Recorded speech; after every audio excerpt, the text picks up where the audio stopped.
Hi parents, it's Kristen Lascola here with your weekend recap.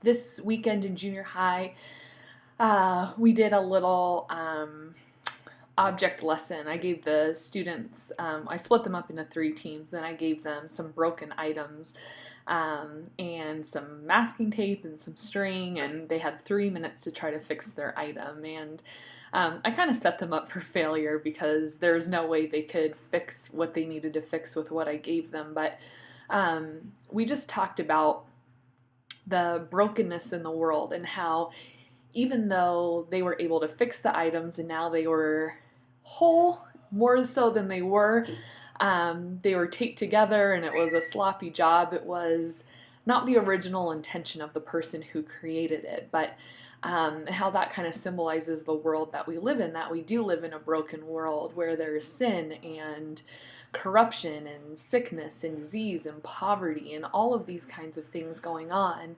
And when Jesus came, he fixed our biggest problem, but we still live in a broken world. So he reconciled us to God the Father. Our eternity is secured. We have salvation, but when we look around us, we still see a broken world. So we bounced back to Genesis and we looked at God's original intention for creation and how sin has ruined that. And Jesus came back to redeem his creation back to himself. But like I said, we still live in this world that's broken. But the hope is, as we jump ahead all the way to Revelation, the hope that it won't always be that way, that there eventually will be a new heaven and a new earth, and Jesus will reign on this earth. And the Bible says that he'll wipe away every tear. There'll be no pain. There will be no more sorrow. There'll be no more death. The old order of things has completely passed away, and Jesus reestablishes the way that it was actually meant to be. And that's so exciting, but we have to wait for that. It's not yet. And we just kind of talked about, well, then what do we do in the meantime? What does that brokenness accomplish right now? Well, it keeps us looking forward to eternity with him. We don't get too comfortable here on earth, and we're always looking forward to that hope.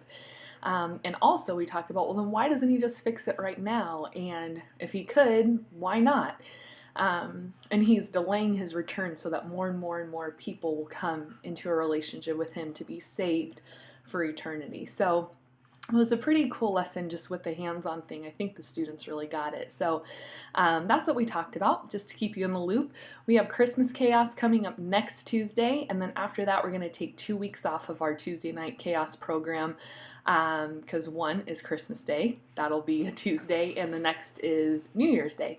But we'll be back after that. So we have tomorrow night, next Tuesday is our Christmas Chaos, and then 2 weeks off. So thanks for watching, and we'll see you next week.